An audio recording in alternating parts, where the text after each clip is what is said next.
melihat dari prediksi-prediksi yang ada, sampai ada yang memprediksi BRI ke 3.800, ke 3.500, 3.200, 3.000, bahkan ada juga yang memprediksi untuk BBRI bisa sampai di 2.500. Pertanyaannya, yang memprediksi seperti ini, apakah ketika BBRI benar-benar sampai di sana, benarkah dia akan membeli atau hanya sekedar memprediksi? Nah, sayangnya ada juga investor-investor pemula yang sebenarnya niatnya untuk jangka panjang tetapi mudah sekali terpengaruh dengan prediksi-prediksi seperti ini. Sekalipun prediksi seperti itu mungkin saja ya masih bisa memang untuk terjadi, tetapi satu hal yang harus teman-teman perhatikan bahwa dengan melihat kualitas perusahaan BBRI ini, maka seharusnya untuk sampai di harga seperti itu hanya akan bisa terjadi jika ada sesuatu yang memang boleh dibilang sangat besar sentimen negatifnya, baik itu dari internalnya maupun eksternalnya.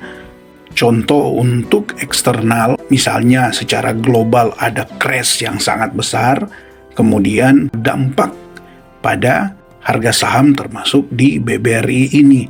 Juga berbicara tentang di negara sendiri, misalnya ada crash yang sangat besar juga sehingga BRI ini harganya bahkan turun sampai sedalam itu. Dan biasanya itu kalau terjadi di BRI, sementara BRI sekarang ini lagi dalam posisi boleh dibilang baik-baik saja, maka kalau itu pun terjadi di BRI, berarti itu juga bisa terjadi di saham-saham yang lainnya.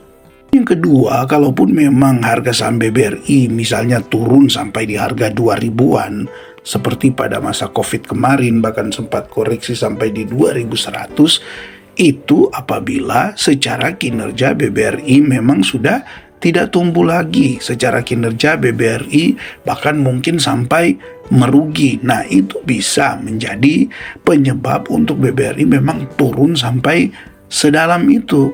Tetapi sejauh ini, kalau kita melihatkan dari segi eksternalnya ya, sebenarnya kan yang mempengaruhi itu adalah outflow dari asing yang cukup besar di BBRI. Karena kalau kita melihat dalam perdagangan terakhir, di sini tercatat BRI diperdagangkan itu secara valuasi ada di 1,56 triliun dengan asing membeli di 563 miliar dan sedangkan menjual di 962 miliar. Artinya ini ada di kisaran ya 400 miliar ya. Ada kisaran 400 miliar untuk net sale dari asing. Dan kita tahu bersama outflow asing ini bukan karena BBRI secara kinerja sudah tidak baik lagi, tetapi lebih kepada dolar sekarang ini menguat, artinya rupiah melemah. Nah, dengan demikian tentu mereka akan lebih memilih untuk menarik dana mereka dan memasukkan dana-dana mereka ke instrumen yang mungkin berkaitan erat dengan dolar yang terus menguat ini. Yang mungkin mereka menganggap di sana secara return mungkin lebih aman dan lebih besar. Mungkin ya itu menjadi pilihan mereka. Atau yang kedua, mereka mengantisipasi jika tiba-tiba memang rupiah terus melemah, ya maka mereka pikir daripada terlambat, sebaiknya dari sekarang. Tetapi ini kan hanya bentuk antisipasi. Tentu beda ya dengan kita retail-retail yang mau keluar satu hari saja itu sudah langsung selesai. Sedangkan mereka untuk keluar itu bisa butuh waktu yang sangat lama untuk mendapatkan harga yang bagus paling tidak. Sekalipun mungkin jual rugi, tetapi setidaknya masih cukup aman untuk modal mereka daripada mereka menebak-nebak, tetapi kemudian ketika misalnya rupiah terus melemah dan baru dipaksa mereka untuk keluar, yaitu yang akan menyebabkan mengalami kerugian yang sangat besar. Karena bisa jadi seperti di COVID kemarin kan, ini tidak terduga dan dia turun begitu drastis dalam waktu cepat. Tentu mereka di sini kemungkinan besar jual rugi, dan di harga sekarang ini juga sebenarnya kemungkinan mereka jual rugi ya. Karena bisa Anda lihat, ketika koreksi sampai di sini kemarin, Ya, banyak juga asing yang mulai akumulasi di harga ini. Di harga 4.800, 4.700. Nah, menjual di harga 4.100, 4.200, pasti itu dikategorikan mereka sudah menjual di harga bawah, walaupun mungkin mereka ya tektokan saja sesama bandar dan lain sebagainya. Tapi secara average harga kan bisa jadi ini sekarang sudah di harga bawah. Artinya mereka kemungkinan sudah menjual di harga yang lebih di bawah dari harga pembelian mereka. Nah ini, jadi bagi saya sendiri ini mungkin ya bagian dari antisipasi saja. Karena beda dengan retail. Kalau kita mungkin menyamakan para big money ini dengan kita sebagai retail, ya tentu di sini kita salah. Karena sekali lagi kita mau keluar hanya dalam hitungan detik, hanya dalam hitungan menit kita sudah bisa keluar. Dan kerugian tidak begitu besar. Contoh ketika dia koreksi 1%, kita bisa langsung jual, selesai kalau dana kelolaan kita kecil. Tetapi kalau dana kelolaan besar, mereka butuh waktu untuk keluar dan mereka butuh strategi yang pas ya. Seperti bisa Anda lihat di sini, sekalipun net sell-nya itu besar, artinya penjualannya juga di sini besar, tapi ada juga yang membeli. Nah, membeli di sini bisa jadi pertama memang ada yang lagi akumulasi, dan yang kedua membeli di sini bisa jadi juga karena memang ya menjaga setidaknya harga saham itu tidak langsung jatuh dengan begitu dalam. Karena kalau tidak ada diimbangi dengan pembelian seperti kemarin, penjualannya 962 miliar, sedangkan pembeliannya hanya 563 miliar dari asing. Nah tentu kan kalau seandainya asing ini tidak juga membeli dengan 563 miliar ini, pastilah harganya akan lebih dalam lagi jatuh. Dan tentu ini juga merupakan gambaran bahwa sebenarnya ya mereka hanya berusaha lah untuk keluar dengan cara mereka sambil terus memantau keadaan stabilitas di Indonesia, kemudian sambil terus memantau juga perkembangan secara global, ya apakah memang dolar akan terus menguat, kebijakan-kebijakan di Amerika misalnya apakah memang akan lebih menguntungkan dibandingkan dengan di Indonesia. Nah itu yang bisa menjadi penyebab outflow asing ini masih akan terus berlanjut. Tetapi kembali lagi kita tidak pernah tahu, ya kita tidak pernah tahu apakah memang seperti yang saya katakan tadi, ini hanya bagian dari strategi mereka untuk keluar, tetapi bisa juga sebaliknya. Bisa jadi 563 miliar ini yang masuk, justru sebenarnya ini adalah akumulasi yang kalaupun mereka kembali mulai masuk di harga 4.000 ini dengan BBRI akan membagikan dividen interim, ya kita tidak tahu. Justru ketika mereka mulai masuk, sementara mungkin banyak retail yang sudah panik sell karena beberapa bulan terakhir ini BRI secara retail itu betul-betul banyak, ya inilah kesempatan untuk mereka akumulasi dan tidak menutup kemungkinan entah ke akhir tahun ini ataukah masuk di awal tahun depan BBRI kemudian mulai akan rebound. Kalau kita melihat porsi kepemilikan dari asing ya bisa Anda lihat di sini sejak bulan Maret kemarin sampai dengan bulan November itu terus mengalami penurunan, bahkan besar kemungkinan ya untuk data nanti di laporan bulan Desember ya tentu untuk asing ini pasti lebih turun lagi ya, karena bulan Desember juga kalau kita lihat ya 1 bulan berjalan bisa Anda lihat BBRI masih cukup dalam koreksinya di 6% lebih. Jadi besar kemungkinan di sini juga untuk asing ini terus mengalami penurunan, di mana kalau kita bandingkan di bulan Maret kemarin ada di 37%, di bulan November tinggal 32%.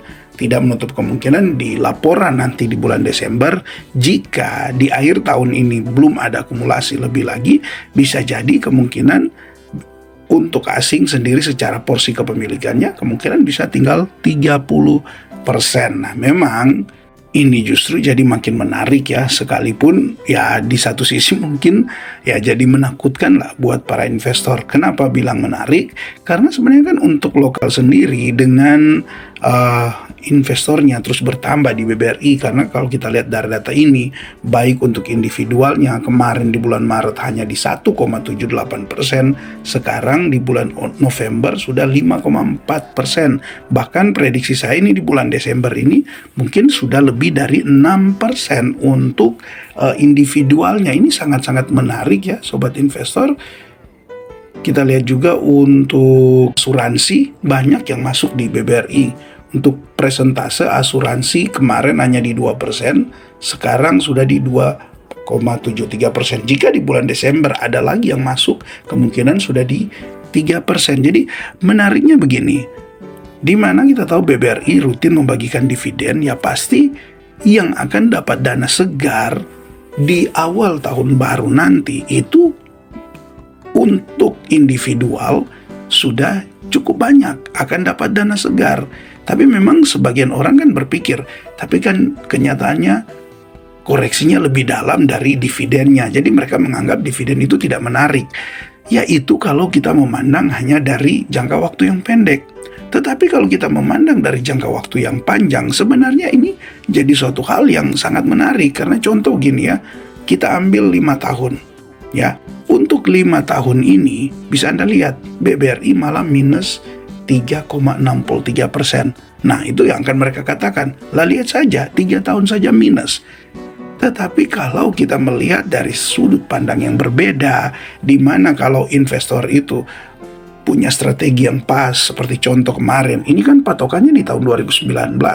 Nah, kalau dia bagaimana dia masuk di tahun 2020 ini? Tentu lain lagi ceritanya. Dia sempat masuk di harga 2100 ini, bahkan sekarang ini dia masih hampir beggar. Ya, bahkan di harga sekarang ini yang sudah terkoreksi sangat dalam, masih hampir beggar. Belum lagi ditambah dengan dividen yang rutin dibagikan BRI setiap tahunnya. Mungkin kalau dia dapat di harga 2000 ini, seperti contoh dividen ya, sobat investor, kita berhitung sehingga kita tidak hanya membandingkan dengan 1 tahun, sementara untuk jangka panjang BBRI punya pengaman yaitu dividen, ya tentu ini sangat menarik. Kayak kita hitung saja pembagian dividen dari tahun 2021, dapatnya 855. Maka sobat investor, kalau dilihat ketika beli di harga 2100 ini dengan sudah dapat dividen 800 lebih ini, maka total dividennya dibandingkan dengan pembeliannya ini sudah di atas 3-40%. Belum lagi kalau di reinvest, biasanya kan kita tahu terjadi compounding, akan terjadi pelipat gandaan, dan tentu jika ditotalkan ini sudah di kisaran 4-50%. Nah, ini kan sebenarnya yang sebagian orang tidak menghitung sampai di sini, hanya melihat price action ini. Ya bisa dilihat memang beli di 5 tahun kemarin malah sekarang rugi. Tapi kalau hitung dari dividen, nah kebanyakan orang malah mulai membanding-bandingkan. Tapi kan coba lihat saham-saham yang lain begini-begini. Nah, ini kesalahannya ya. Memang untuk yang lain tentu keuntungan 40-50% dalam 5 tahun tentu itu menjadi satu hal yang kurang menarik, karena kalau dirata-ratakan cuma dapat 10% setiap tahun. Tapi untuk orang-orang yang punya pemahaman yang berbeda, ya mencari aman dengan dividen, tentu ini sudah suatu hal yang sangat menarik. Apalagi menghitungnya di saat harga lagi terdiskon seperti sekarang. Nah, kalau nanti BBRI mulai naik lagi, maka dari 40% itu bisa jadi kalau BRI nanti naik lagi kembali ke all time high-nya ini, itu kemungkinan besar secara keuntungannya dia sudah bisa mencapai hampir 100%. Nah, ini hitung-hitungan seperti ini yang sebenarnya perlu teman-teman pahami, supaya juga ketika melihat pergerakan harga saham yang seperti sekarang ini, ya tentu Anda bisa lebih tenang lagi, dan bagaimana cara Anda mengatur strategi itu dengan lebih baik sehingga tidak terjebak dengan istilah-istilah, tidak terjebak dengan asumsi-asumsi yang sebenarnya hanya bersifat prediksi atau bahkan mungkin lebih ke arah spekulasi. Nah, jadi sobat investor, Sekalipun memang kita tidak tahu ya sampai kapan outflow asing ini akan terus terjadi, tetapi ya kita bisa lebih bijak lagi lah. Artinya kembali lagi, kalau memang kemampuan Anda untuk menanggung risiko itu masih kurang, ya jangan dulu. Tapi kalau memang Anda siap, ya sebenarnya kan kesempatan seperti ini memang, ya inilah investasi saham. Justru panen terbesar kita akan dapatkan di masa-masa seperti sekarang ini. Karena kalau kita mau membeli ketika harganya sudah mulai rally, ya kalaupun dapat itu keuntungannya sedikit. Kan jika pun seperti kemarin salah membeli, sudah ada di pucuk-pucuknya, ya resikonya malah kita akan lebih mengalami kerugian. Ya, ini kan yang heran juga, sampai sudah ada di harga pucuk. Di harga ini kan sebenarnya BBRI kalau secara harga wajarnya kemungkinan masih ada di kisaran 4.800, 4.700. Tapi di 6.000 lebih masih mau beli. Nah, setelah BBRI cetak laba dalam 1 tahun terakhir ini cukup bagus, seharusnya secara harga saham BBRI sudah bisa ada di 5.000-an, 5.100. Malah ketika BBRI koreksi sampai ke 4.000, kan justru malah banyak yang takut. Nah, ini kan jadi satu tantangan ya. Jadi sekali lagi ya sobat investor, sekalipun memang peluang untuk BBRI bisa koreksi bahkan sampai ke harga COVID ini 2.100-an, itu memang masih ada, tetapi itu akan terjadi jika kurang lebih seperti COVID kemarin, terjadi crash yang cukup besar, baik itu akan berpengaruh mungkin dari secara global, juga secara kita di nasional kita di Indonesia ini. Jadi itu mungkin ya sobat investor, kaitan dengan outflow asing yang menjadi topik utama penurunan harga saham BBRI. Tinggal bagaimana Anda menyikapi hal ini, dan tentunya kerugian dan keuntungan Anda yang menikmati sesuaikan dengan strategi Anda, sesuaikan dengan kemampuan Anda dalam berinvestasi. Oke, tetap semangat berinvestasi dan terima kasih untuk Anda yang terus mendukung channel ini. Salam IHSG, investor harus selalu gembira.